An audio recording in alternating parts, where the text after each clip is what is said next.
That's what I love about you is you talk really practical, right? You're not the bougie guy with the flashy exotic Lamborghini or whatever in the background.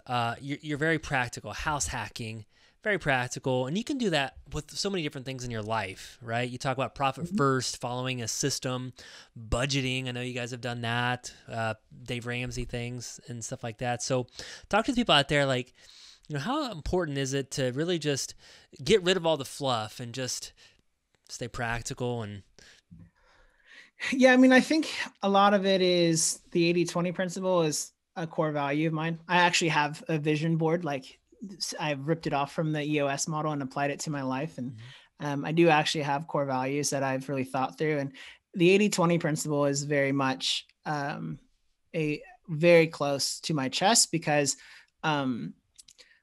people think it's like a cute little thing, like, oh, okay, 80% of my output comes from 20% of my input. But it's a lot more than that. Like the 80/20 principle is built into the fabric of the way the world works.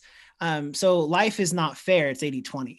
And if you understand that no matter, like, even if we talk about the concept of like communism, right? Where the goal of the philosophy or the economic structure is to have equality among everyone. Well, what you end up having is you have a 1% and a 99%. The government owns everything.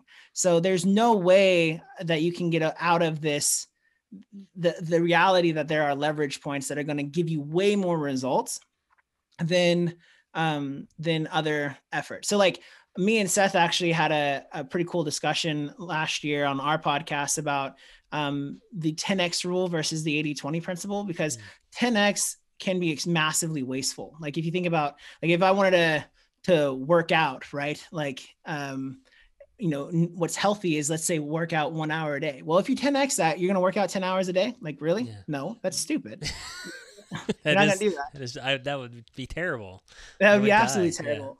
So you don't want to I think 10X you need to take with a grain of salt, because you could actually do one little thing, and you could have bought Bitcoin in 2015 and that would have been your leverage point, and you would have been a millionaire right now. You would have been totally fine, right? Like, and you didn't do anything except just buy Bitcoin and roll the dice. Yeah. So like there are things out there that if you can have the freedom to think clearly and really assess your business and assess the opportunities in your industry, there are leverage points that you can discover that will massively yield you results.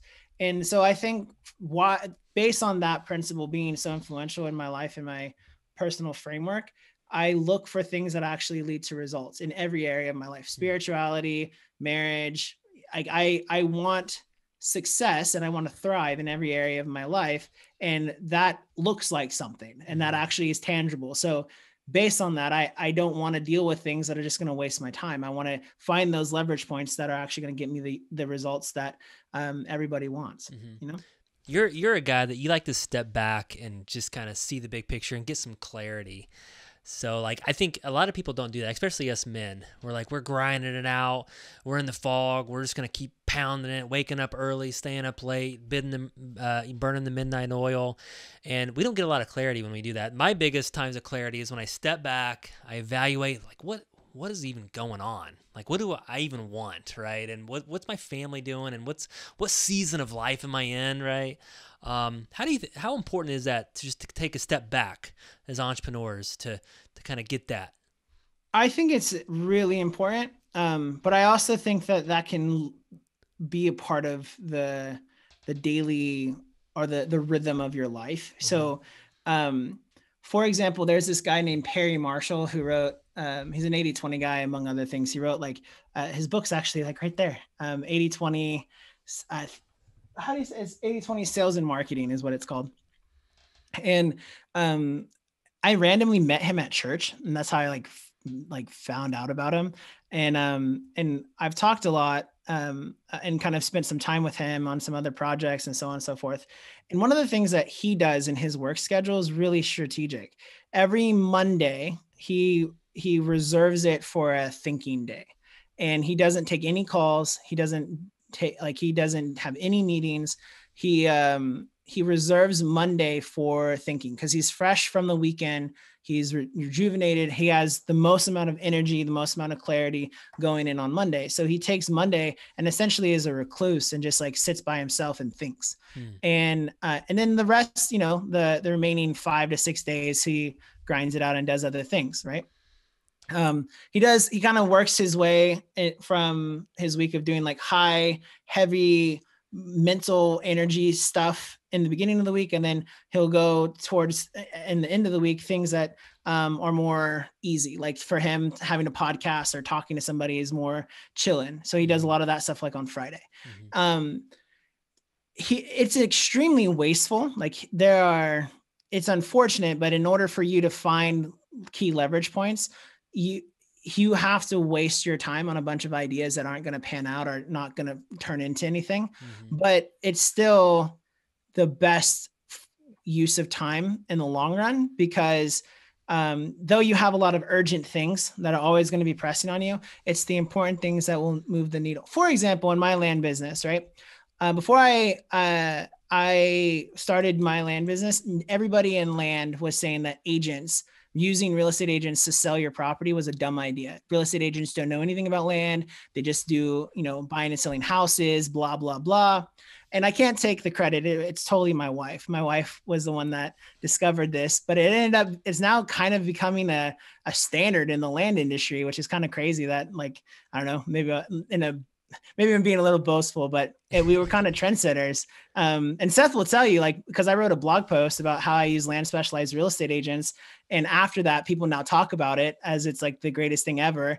But before that, everybody, and he'll attest to that, everybody was like, no way. You don't ever use agents. But the biggest bottleneck in the land business is selling property. So like, it's kind of, the reverse of wholesaling houses. Like, it's hard to get a deal as a wholesaler. It's easy to sell a deal because you can just find investors and then build relationships with repeat buyers. It's kind of the opposite in land. It's easy to get a deal. It's harder to sell a deal. And there's a longer sales cycle and all that. And so the majority of land investors spend the bulk of their week posting things on Craigslist, dealing with buyer leads that are like, is this still available on Facebook Marketplace and all that stuff?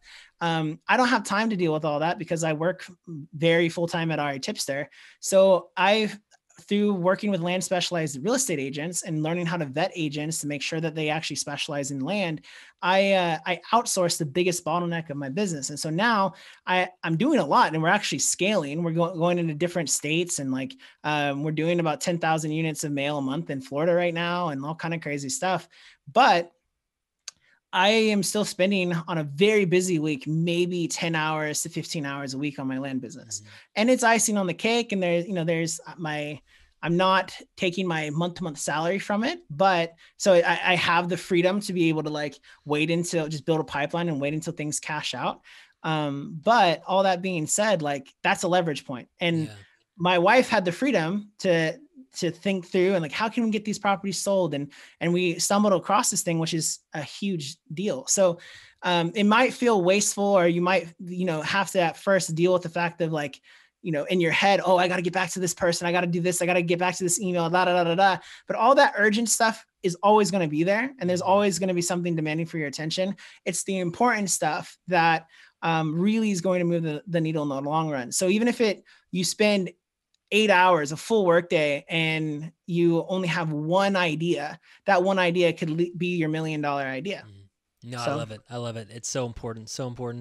Just to step back, get some clarity. And I'm also a guy that you got to measure these things. I mean, right. You are using real estate agents in your land business because, you could not do that, and you could stay up all the time and work more hours and try to do the Craigslist and answering the calls. But sometimes you got to give up a little bit. And that's just all me. I mean, you've known me for a long time. I'm easily able to give up some more money if I can get my time back, right? Yep. So I think that we got to get through that. Thank you so much for checking out the Brett Snodgrass channel. If you like this video, please slam on that like button. And if you really like it, then subscribe to our channel here.